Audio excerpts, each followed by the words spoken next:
Hi, everyone. I asked my friends to let me introduce myself because I wanted to say something a little really about both of them. For those of you I don't know, my name is Rabbi Rachel Bovitz.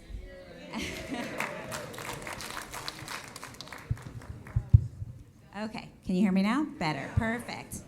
And Rachel Bovitz, nice to meet you if I don't know you already.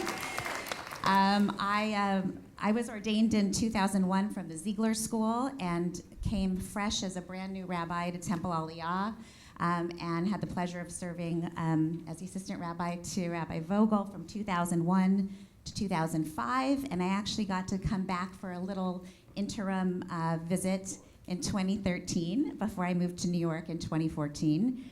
In between those two stints at Temple Aliyah, I had an office here at Shomrei Torah.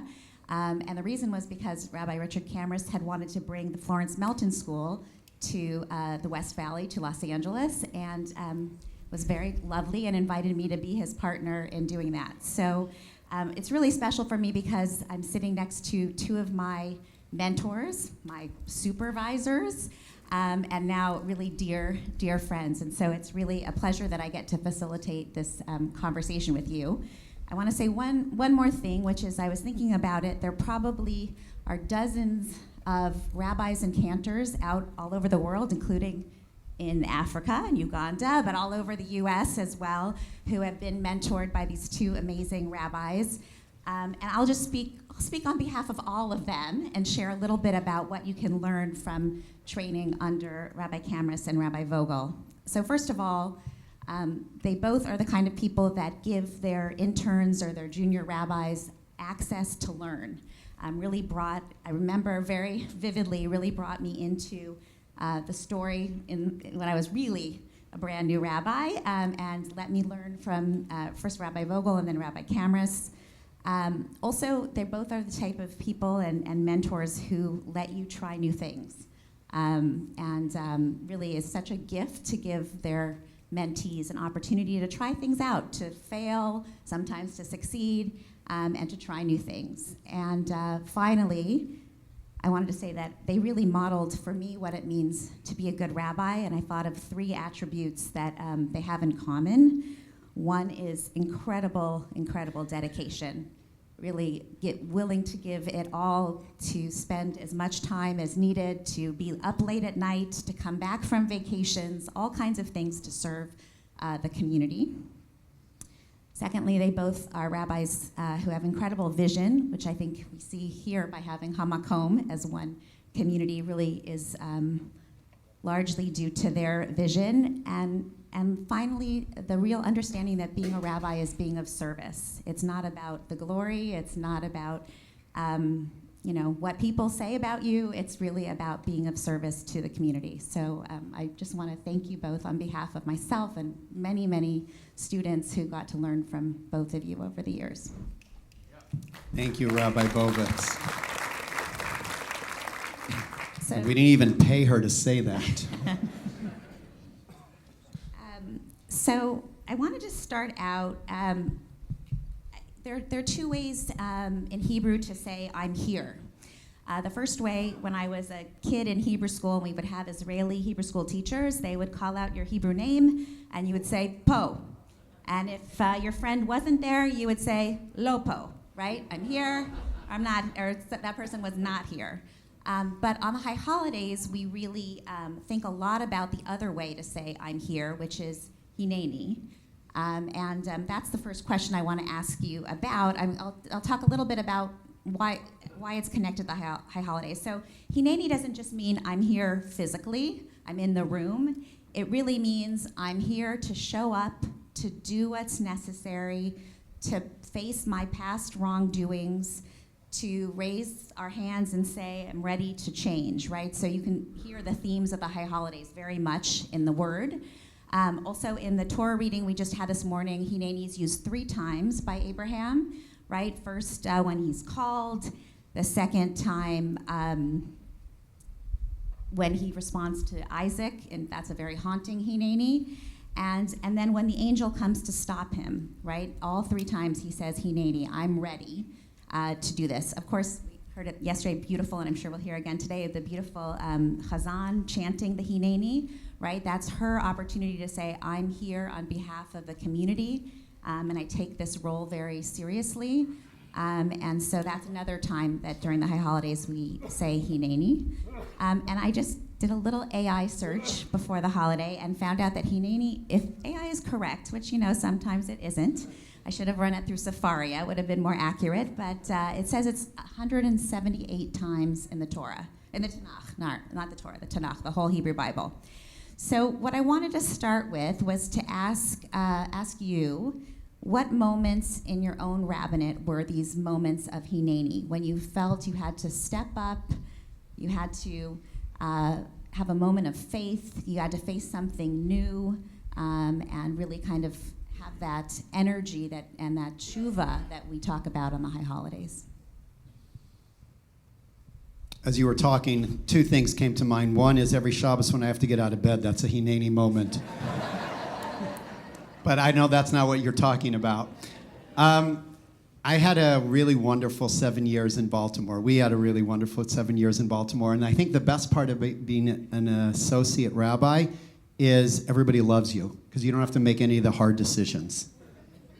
And it's really nice to be loved. And I knew coming across the country to Shomrei Torah, which was trying to figure out who they were after a merger, was going to be filled with a lot of people blaming me for a lot of things and expecting of me a lot of things. And I didn't have to come here. Well, I did because Carolyn said we're going home, so I really did have to come here. But it was such a remarkable community, and I had no idea what I was getting into. And I knew that I would have to make decisions, and I knew I wouldn't have the community of clergy that I was surrounded by to help process things, and I didn't yet know well enough Rabbi Vogel to pick up the phone and call him down the street. And there were a lot of challenges. And yet I said, I need to come. I hear God's voice. There is such incredible life in the West Valley as you look down the block. And I said, we can do it. And for me, that was a Hineni moment. I'll just quickly, interesting story. I didn't know that about Carolyn, that she gave you the ultimatum. Doesn't surprise me, but it just surprised me that she waited so long, because Rhodey, right out of rabbinical school, as we interviewed, she said, we're not going anywhere else, but back to, I couldn't even interview outside of the LA area. Literally, that's a true story. It's only because I got offered a job in Kansas City, and it was between Kansas City and nothing else, and Carolyn says, we're not going to Kansas City, keep looking. No, but in Kansas City.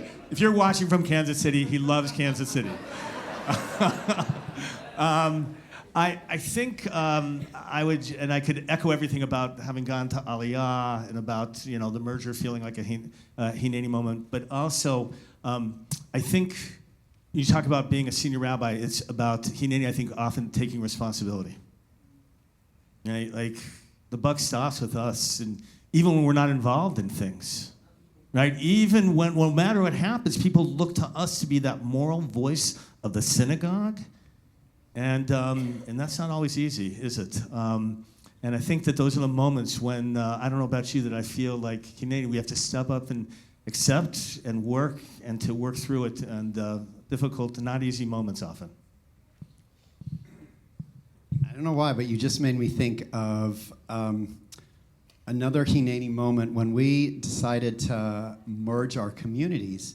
We both were rabbis for so many years prior, and both have ways of doing things, and we're not the same, and we don't function in our rabbinate in the same way.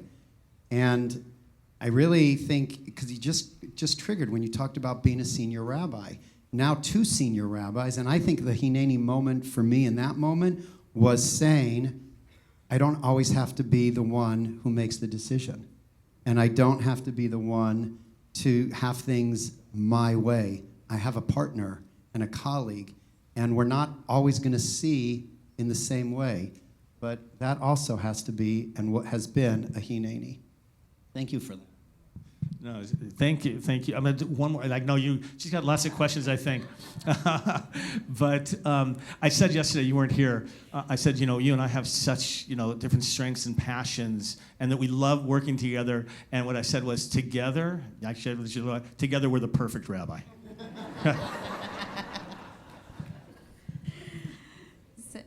So I wanted to ask you a little bit about some of the moments you've experienced as a congregational rabbi that have tested your faith. What has been sort of difficult moments, or maybe they were high moments, but that really made you think about your beliefs and how to kind of carry through? I'm actually going to take you to a moment before rabbinical school, more than 40 years ago. Oh my God. Setting up at what was UJ, then AJU, then Milken. And those of you who might have been there, there's a library there in the back, and you remember the tables in the back. And so we're preparing for our philosophy class with Rabbi Elliot Dorff. Remember, one of the hardest classes we ever took. And we had lawyers in our group who had been lawyers and become rabbi, and then it was so hard. So we were in the back of the stacks, and we were preparing for the final about Holocaust theology. And we were just talking about Rubenstein and Fackenheim and others, right? And we're talking about God is dead and God is this and how do you understand? And then there were 5 of us sitting around the table there. It's supposed to be very quiet.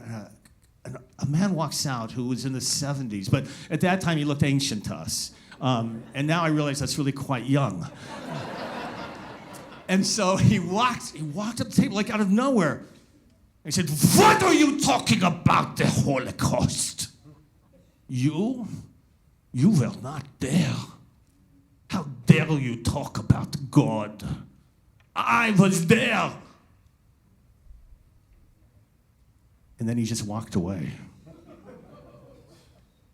And we looked at each other. And we were speechless. And we just looked at each other and closed our books and walked out. We realized that everything we do in rabbinical school is all theoretical, right? And then when you're confronted with that reality. So I remember the first time I was in the hospital with a toddler who was in an oxygen tent. And Zachary Bopp, who passed away about 30 years later, more recently, a couple years ago, of cancer that he had then. I realized that the way to experience God has to be through the lives of people. It can't be done through a book. You can study as much theology as you want until you're in the middle of it. You know this. Until you're there and crying and suffering. And the truth of the matter is we go through more in a week than most people in a year. Right? Think about that. In terms of illness and death and challenges and everything in people's lives. So each one, I think I could speak for both of us, every one of you that we've shared a moment with of goodness, of challenge, whatever it was, has helped create that theology, because for me it's about people.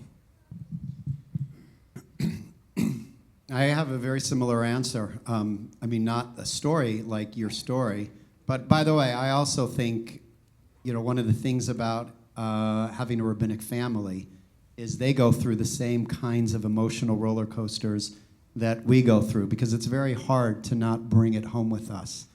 And I think for me, that is the moment that I considered Rabbi Bovitz. You started by talking about that to be a rabbi is to be an Eved Hashem, is to be a servant of God.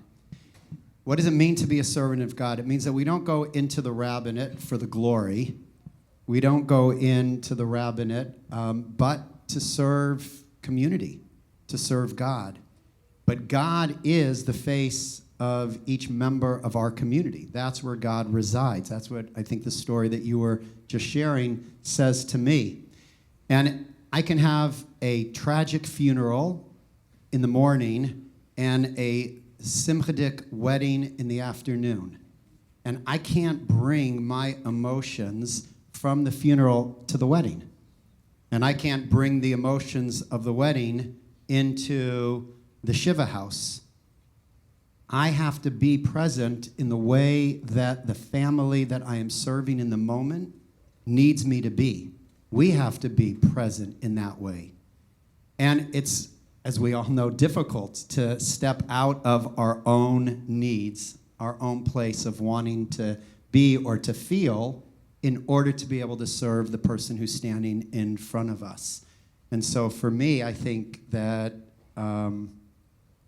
that is the moment in which we recognize what it means to serve God. Thank you. One of the things I know about both of these rabbis is that they're very humble, and they admit when they make mistakes, which takes something to do, and sometimes you have to do that very publicly. So I wanted to ask you both, sort of, what's your process for not just the high holidays, year-round, for practicing forgiveness? How do you give it to me first, okay. Wait, so you said, we make mistakes? Once in a great while. I'm not familiar with that. Once in a great while, like all of us. I try to remember that the pain that I may have caused somebody may indeed be a misstep on my part. But I also try to ask myself, what's going on in their lives? Like, I want to acknowledge if I did something that caused another human being pain. And sometimes it's readily apparent. Like, sometimes I will say something that I shouldn't say. I will do something that I shouldn't do. But that's not always the case, right? There are times when I'm really at a loss, and I have to figure out, what is that person's pain? What's going on with them that in this moment I'm feeling attacked, that I'm feeling at first that I didn't do anything wrong, that I don't understand why the anger at me. And what I try to do is not personalize it, and I step back from it, and I say, if I did something, I certainly didn't intend to do it, unless, of course, I did intend to do it. But no, if I didn't intend to do it, I really am sorry for any of the pain that I caused you. But then I want to try to uncover what else might be going on that has nothing to do with the moment of the attack.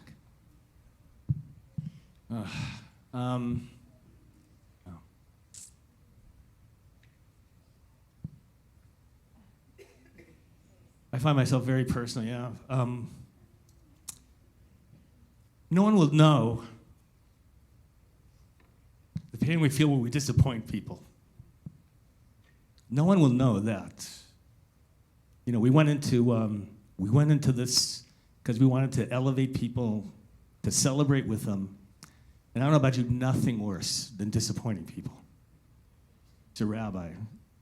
And we learn early on, this expression, rabbinic exemplar, that we represent much more than just the person that's in front of them. We represent tradition, we represent history, and we know that if we fail with them, that the implications are huge, right? When we disappoint, we disappoint big, right? Like, it feels big.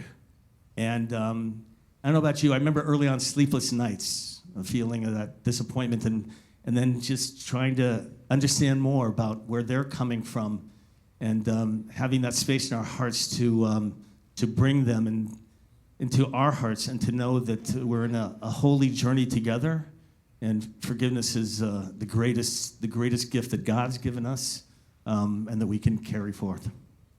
I just wanted to add one thing, which is that before I came to Temple Aliyah, I'd never seen a rabbi publicly ask for forgiveness. And this is something, I don't know if you brought it here to HAMAKOM, but a tradition that was really an amazing thing. And I had only been there for a few short months, but we had 2 Kol Nidre services at the time, and Rabbi Vogel said, well, we start by offering, as the rabbi, words asking the congregation to forgive us for our sins. And it was an amazing experience. I remember writing every year, thinking about what I would say and trying to be reflective, and it was not something that I had grown up with, not something we learned in rabbinical school. So many things, so many of these it's silly to say soft skills, but the skills of what it really means to serve a community, you really learn from having mentors. So I have a final question, and I'm going to ask it of the rabbis, but I'm going to tell you what the question is first, and I want you to start thinking about your answers. We're probably, I know better than to go too far over time. Someone's a good timekeeper to my right. So there'll be a chance maybe for a few of you to share your answers, and then, well, let me tell you the question. The question is, if your HAMAKOM congregants remembered one teaching that you shared with them over the years, what would you hope it would be? So that's the question for you. What's one teaching that you learned from Rabbi Vogel or Rabbi Camras that you really hold with you, that you take with you into your life and you remember, even if it was maybe many years ago? So I was going to say, obviously, we're not going to be able to pass the microphone around and let everyone share, but I also thought it was a good question for you as you're as this is really beginning the final year of these rabbis as your senior rabbis. They're still going to be, I know, part of your lives, but it's a time, it's a question that you can reflect upon after the holiday and send them a note or a card or anyway. So not everyone will get to share, but hopefully everyone can share with Rabbi Camras and Rabbi Vogel their answers. My first immediate thought was when I started in my rabbinate here and in Baltimore, one of the things that I used to teach all the time to kids was the Asher Yatzar prayer. You know what prayer that is? It's the prayer for after you go to the bathroom. And I used to make kids memorize it because I figured, everybody's going to the bathroom daily, so it's not so hard to memorize these. So I was called the Asher Yatzar Rabbi. Yes, it was very scatological at the time. Not eschatology, but Okay, anyways. One of the things that I will often say to a bar mitzvah child when I'm standing with them after they've just completed their haftarah is I said, your parents didn't choose your Torah portion as much as it chose you. And I said, the Torah portions for your b'nai mitzvah should speak to you in this moment and throughout your life. As a kid, I knew nothing about anything, certainly anything about Judaism, and my Torah portion was Parshat Nitzavim, which we just read. And in Parshat Nitzavim, it says that Torah lo b'shamayim, the Torah is not in heaven, right? It's close to us. It's in our mouths, and it's in our hearts. And I think that's been my teaching. My teaching is, I hope, that I've always tried to say to people, you can do more. You can be more. You can think more deeply about how Judaism can impact your life. Wherever it is that you are in this moment is good, but it's not enough.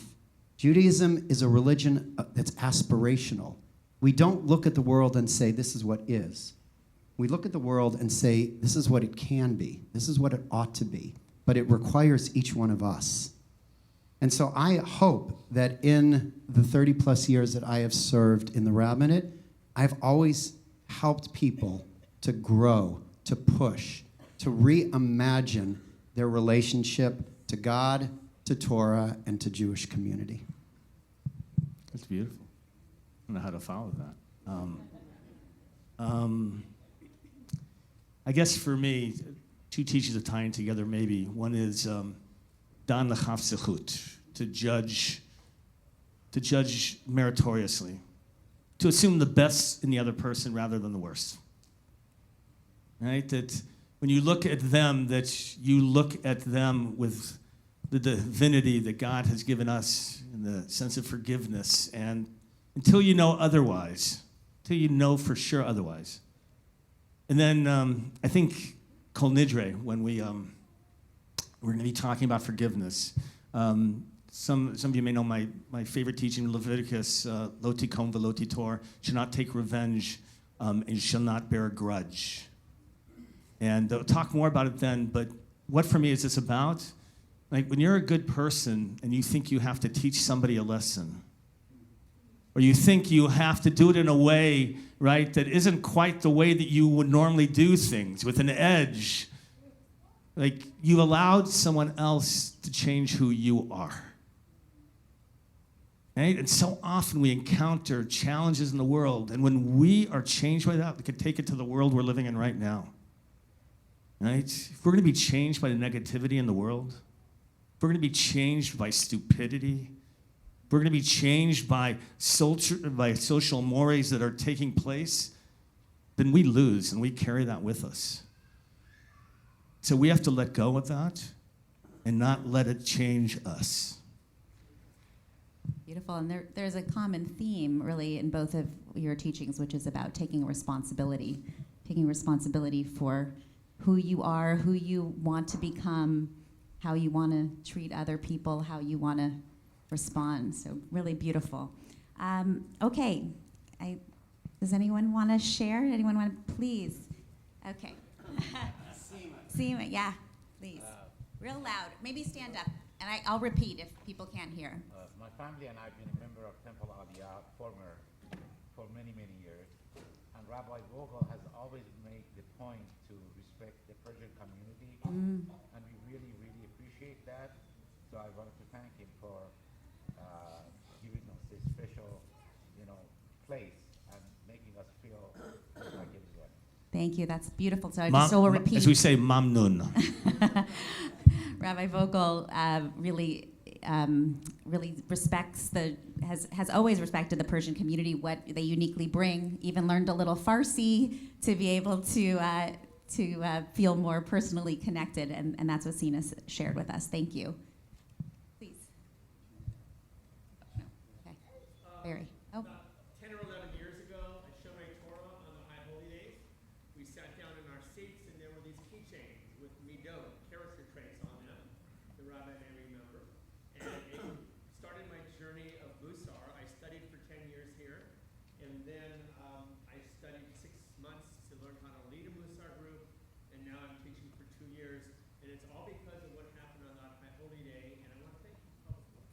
Thank you. I think most people heard, but Barry was saying that he really loves that Rabbi Camras brought Musar to the community's life. He also brought it to my life, so I'm also very grateful. And Barry was able to learn for many, many years, and then to teach, which is also a great gift of being a rabbi, being able to teach and to then have your students teach.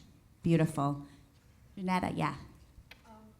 So I've also been a member of Shabbat for many, many years with Rabbi Camras, and he taught me that you can have two separate feelings that are completely opposite one another, and they still can hold it. It is something that it always comes in my head constantly, and that. Thank you. So Janetta said that Rabbi Camras taught her that you can hold two totally opposite feelings at the same time, and then they can both be totally, totally true to who you are and to that moment. Pardon? I was going to take from Bob. Bob, yeah, Bob. He's the Gabbai, so of course he gets to speak. I learned that when transitioning from the 405 north, be nice. Yeah, you know that because Rabbi Vogel would say that sermon even when he wasn't saying that sermon every year, right? So we heard that for many years. They don't know that sermon. Rabbi, you want to share your beautiful words of Torah about the 405? Yeah, there's always, you want to give an image. One thing you learn as a rabbi, you want to give an image that people can remember. And so I was talking about entitlement, which is still even more of an issue, but this is like 20 years ago? How long ago is this? It's a long time ago. And I said, you know how you're going down that 405 and you want to get onto the 101 going west? And you know how you just think like, yeah, I'm not going to wait in line. Like, I don't have to wait in line. How ridiculous that be. So you just go, yeah! Because I'm entitled, because I'm late, because I've got something more important than those other people in line. But that did stick with people about the sense of entitlement. Yeah. I think I remember the person that you based that sermon on. There's a lot. Oh, so let me share one. We're way late today, but it's okay. the person or one of the people that I was talking to, one of them walked up to me at the end of services and said, "I hope the people you're talking to heard it."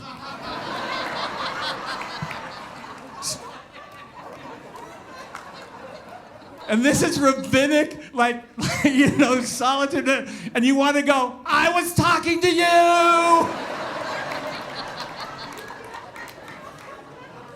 You remember that?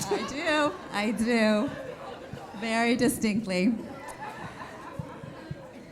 So I'm gonna. I know we have to close, but I wanted to share with you a teaching that I learned from each of them.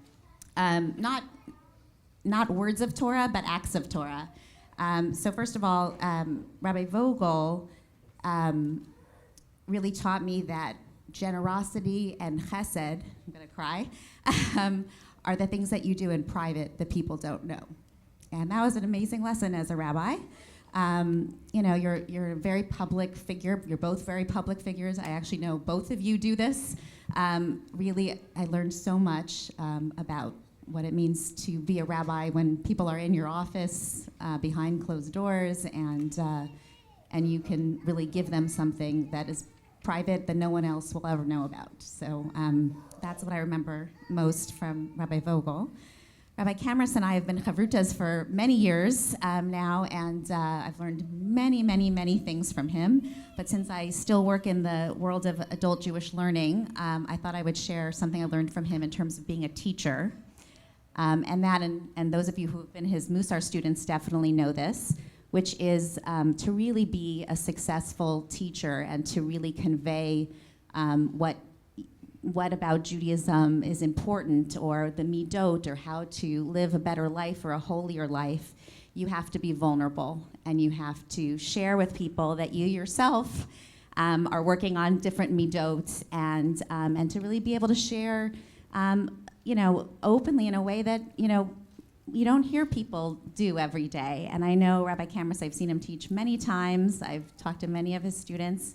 And I've been his chavruta, so there have been times that he's taught me through sharing, lessons that he's learned or things that he's working on. So thank you both for being my teachers. And I know it'll be a wonderful year ahead of celebrating your senior rabbinate coming to a close. Rabbi Bovitz, thank you for those beautiful words. Thank you for allowing us to have this conversation. What I want to say to all of you, what we want to say to all of you is, it's true, we are stepping down in our senior position, but we're certainly not leaving this community. And I know that there were many more hands that wanted to share, and I know the gratitude that we feel towards the ways in which you feel towards us. And I do hope that we will find ways over the course of the year, and particularly at our gala, for that kind of mutual affection and sharing to go both ways. Because it's really important for us to continue to be able to thank you for being here, especially post-merger, to be present, to make a commitment, to say, this is part of my community. It doesn't matter who up there is giving the sermon. What matters is the continuity of the Jewish people in this part of the world. And so we want to be able to continually thank you for that. And I know there are things that you want to share with us in terms of the way that we've touched you over the years, and we look forward to giving those opportunities as well. So this is just the first of, God willing, many opportunities together.